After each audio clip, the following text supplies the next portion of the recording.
Ladies and gentlemen, babies and elephant, welcome to another new video. My name is Bosley, and today I want to bring for you guys Flickerstrike Raider. First of all, I would like to thank everyone, all my subscribers. So I finally reached 1,000 subscribers. Thank you very much. I really appreciate all your support.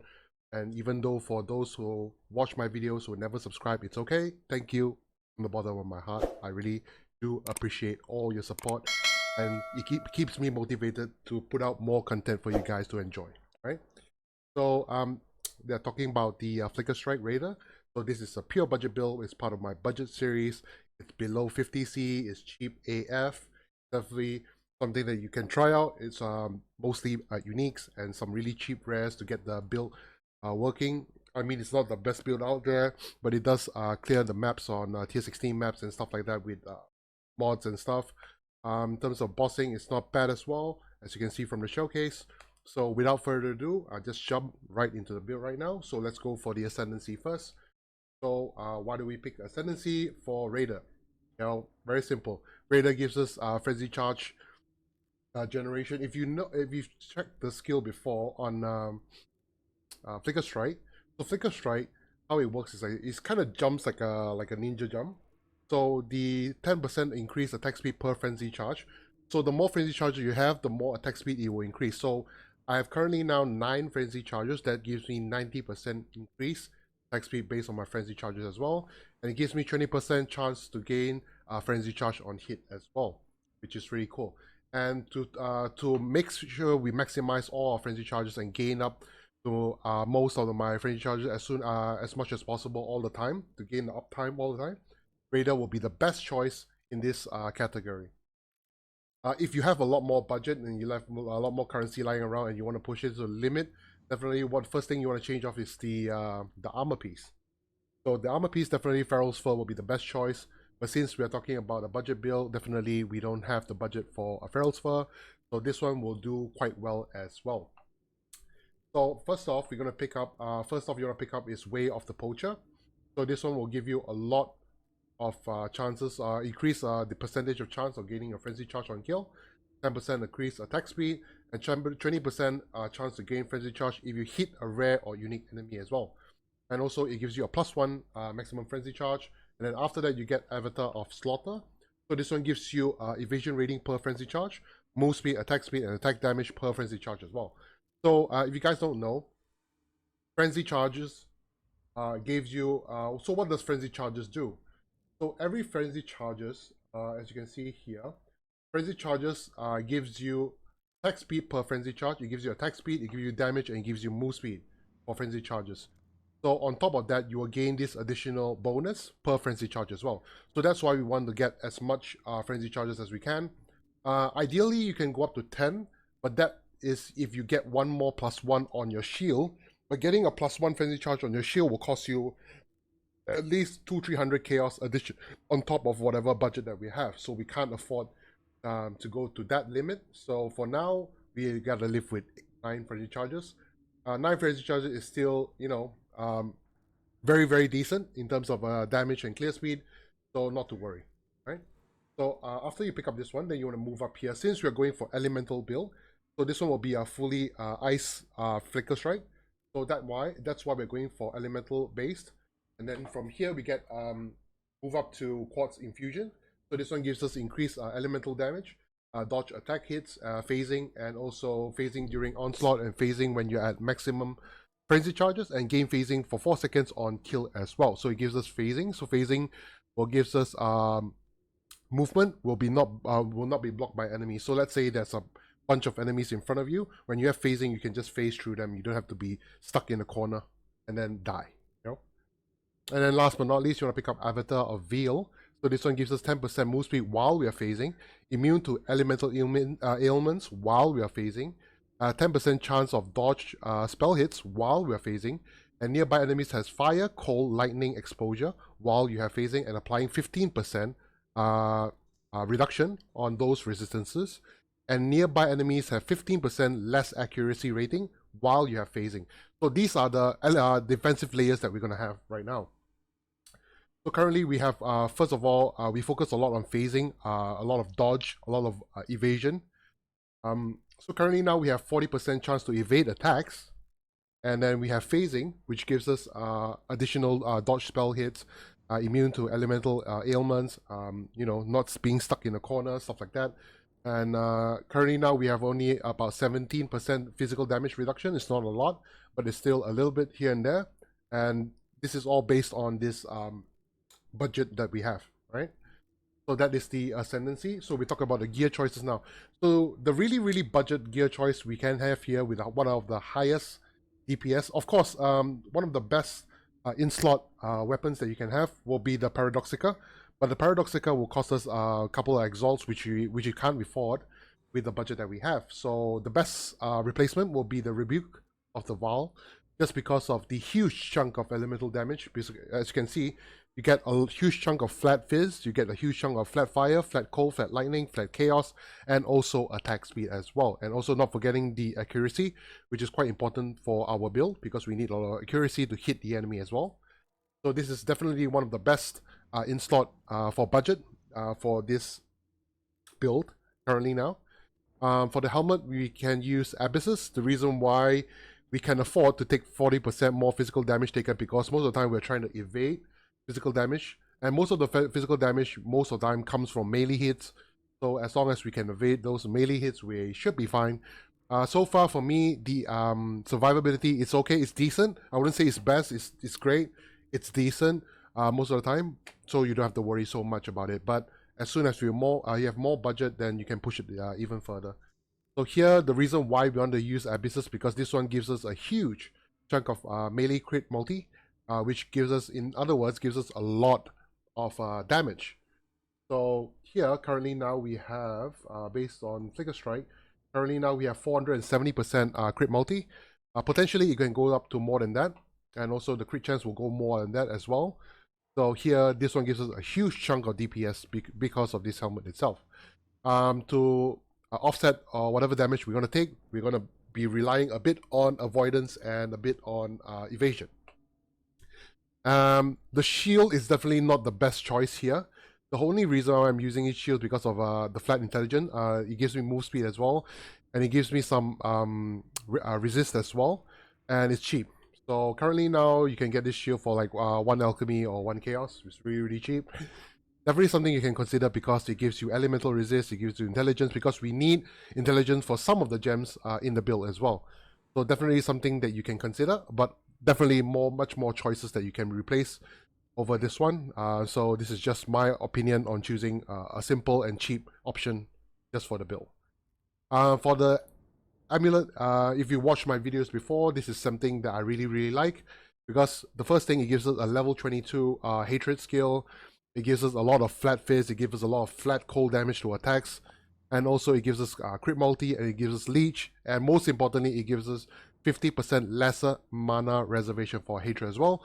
So which allows us to use hatred, Herald of Vice, precision, and skitterbots, all 4 of them, and still have mana flowing for enough for us to do our flickerstrike, right?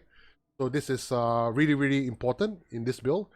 If you don't use this amulet, if you use something else, you can, but you will have trouble with mana, especially you might not be able to run both hatred and skitterbots at the same time, because the only enlightened gem I'm using is just enlightened 3 because of the budget, so we are not using enlightened 4. So definitely this one will be the best in slot for this budget. The rings, I'm using Circle of Fear, a very simple one that gives us increased buff effect and cold resistances. Just a bit of cold damage. It's a really cheap ring. This one, you can get this ring for about, I would say, 2 to 3 chaos. Something like that. It's really cheap. The armor is very simple. Sacrificial Garb. This one, you can get it for like 8 chaos. Just craft it yourself if you want. You just put in life and then craft on life as well, just for more life and some evasion and armor. The other ring will be just some strength, some resist, just to cap a resist, and some life, and some cold damage to attacks as well. The gloves, okay, the gloves is actually quite flexible. What you want to do is when you search for glove, just search for the implicit that has +1 maximum frenzy charges. You don't have to worry about the gem slots, because this build doesn't require a lot of gem links.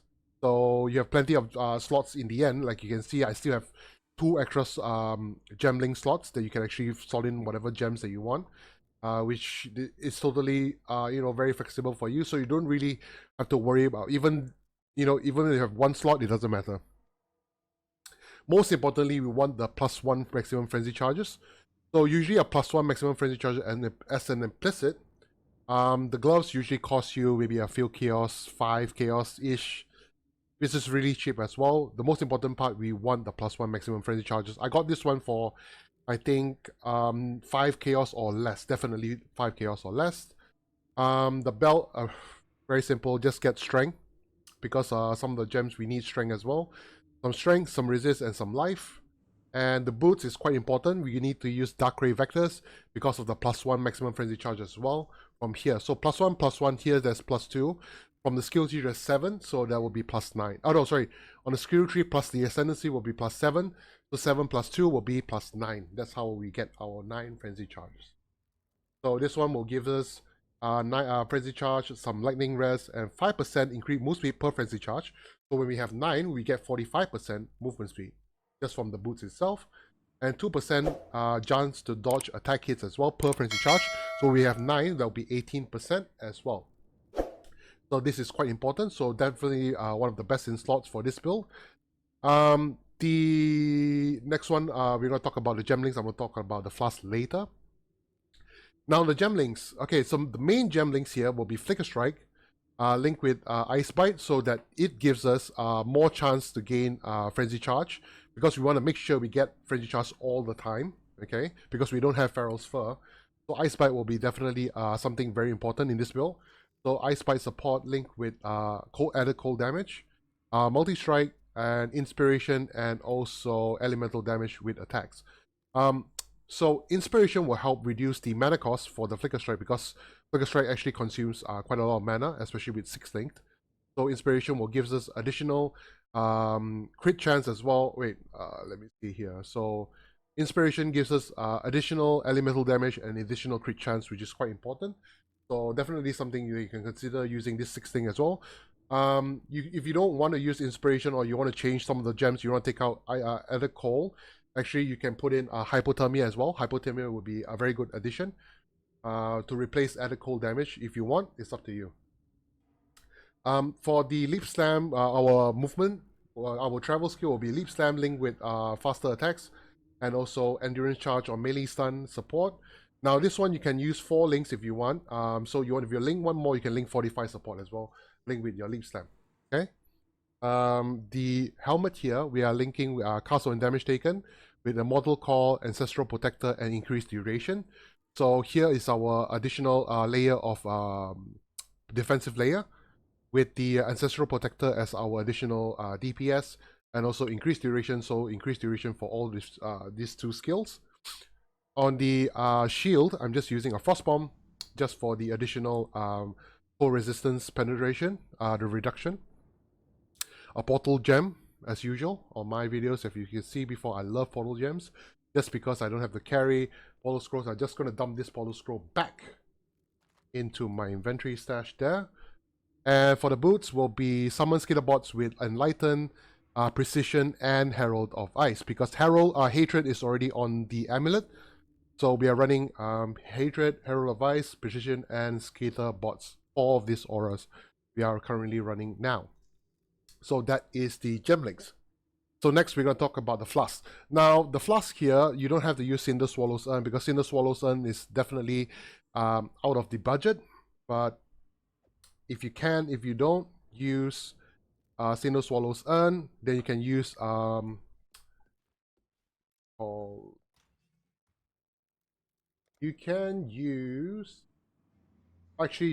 you're supposed to use Lion's Roar, my bad. So I forgot to change back my Flask here. So if you don't have Cinder Swallow Urn, you can use a Mana Flask, because sometimes mana will be a problem for you. So you want to make sure you get a Mana Flask that gives you Flask effect is not removed at full mana. This is the most important mod that you want on the Mana Flask. So Aziri's Promise gives us additional damage boost. This one as well gives us more armor, more physical damage boost as well, and also Avengers Civil Flask to give us Onslaught. So Onslaught will give us phasing as well. So actually it all complements each other. And on the Flask, you want to make sure you get instant recovery. And also remove to bleeding. I was meant to change this one, so you want to make sure your life fast will be instant recovery and bleeding removal. That's what you want to get. So that is the Flask choices. The Pantheons will be using Sul of Nularis. So that is when we are mapping. When we are bossing, we switch it to Solaris. And for this minor god, we are using Shikari just because we want to reduce the chaos damage taken. For the bandits, we'll be helping out Illyra as usual to give us more crit multi and also some 15% to all elemental resistances. And last but not least, we want to talk about the skill tree. The skill tree, we will be starting off from the ranger node here. So you want to move down here to pick up some life nodes over here, and then you want to move out and pick up Heart of Oak to give us more life. And then we can move down here for precise interception because we're using shield. So this one gives us increased damage, attack speed, and increased defenses on the shield, increased by the shield as well, and also plus 3% chance to block attack damage while holding a shield. And then you can move down here, and then you can pick up weapon artistry as well to increase our block attack damage chance while holding a shield, and attack speed, and also strength and dexterity from this node over here. And then over here you can pick up herbalism, so it gives us more life recovery flasks. And then down here you can pick up Winter Spirit. So Winter Spirit gives us conversion of Fizz to Cold, and also cold damage to attack skills, elements.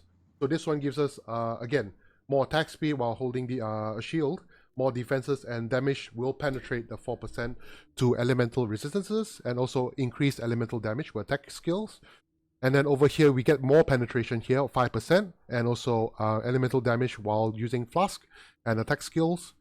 If you want to have more leech, you can actually go up and pick up this node as well. So this one will give us attack damage, leech as mana, so you can have sustain or more mana leech. Because currently now I'm only at level 87, so there's more levels to go.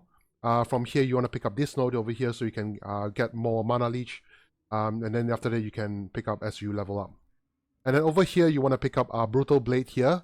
Will give us more block more block. So you see, we are getting a lot of block from our skill tree, so that's why we don't have to worry so much about the abysses most of the time.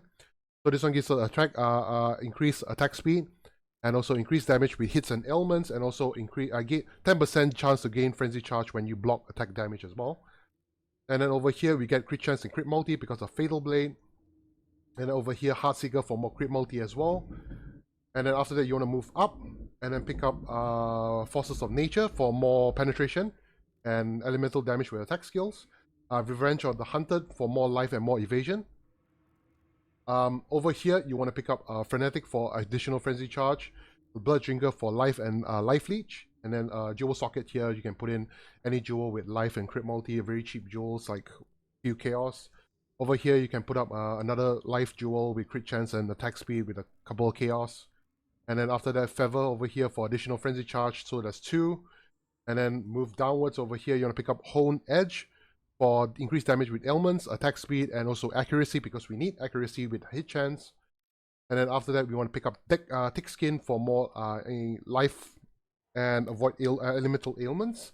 And over here, Fangs of Frost for more penetration, again, more penetration and cold damage and cold ailments. And then Blade Dancer for more increased damage with hits and ailments, attack speed, overwhelm 10% fizz damage, and also melee strike range. And then here Savagery for additional 1 more frenzy charges. So we're actually getting 3 from this tree, 3 from the skill tree. So we're getting 3 from the skill tree, 1 from the Ascendancy, that's 4, 2 from the equipment, that's 6, and then 3 which is from the base, which is 9. So that is basically the amount of frenzy charges that we're going to get. I would like to apologize right now. I just want to make this quick trade here so that I can move on with the video. Vitality 40C, and there we go. Thank you very much, sir. Done. And then moving on, sorry about that. Moving on, we're going to move over here and pick up another gem slot, and also Golem's Blood for more life and life regen. And then after that, Dismembering for crit multi and crit chance. and also chance to maim. And then down here, we want to pick Blade Cunning, because this one gives us, again, crit multi and crit chance, and also increased damage with ailments and fist damage to swords. And that is the skill tree. Right, all done. So, conclusion. Pros and cons. Pros, really nice flashy skill. Very good clear speed. Cons, single target, not bad as well. Not the best, but it's not bad. I wouldn't put it actually in the cons, because single target is actually not that bad, to be honest with you. Cons is mana sustain, because you need to spam. And then one big problem with the con is sometimes you tend to desync. So what I mean by desync, because sometimes if you see during the showcase, when you flicker, it jumps in front and then it jumps backwards because of the desync. So that means the skill that I'm pressing over here is not in sync with the server response. So sometimes it tends to desync, and sometimes because of my graphics as well, my graphics is not that good. So sometimes it doesn't synchronize properly. So that might happen to you sometimes if you are using an older graphic card, or not an older version of the graphic card, which sometimes causes that problem. But most of the time you'll be fine, so you don't have to worry too much about that one. This is the end of the video. There's so much more maximized potential that you can push this build a lot further if you like this build. Still, as you can see here, there's 2 more gem sockets that you can actually fill up. If you guys have any more suggestions, or if you guys have any more comments, please drop a comment down below to give me more suggestions to the build, so we can share with all the other viewers out there. If you like my video, please like and subscribe to my channel. I do build guides almost every week, so you guys can enjoy. I'm just focusing mostly on budget builds to see a budget like this, how far can it push into the game, into the end game, to the late game. Of course, if you want to kill Cyrus and all that, there will be a lot more improvements can be done on this build as well. But again, this is just a 50 chaos budget for you out there. And yeah, let's wrap it up. So thank you guys for watching the video. I hope I see you guys on the next video. Peace out.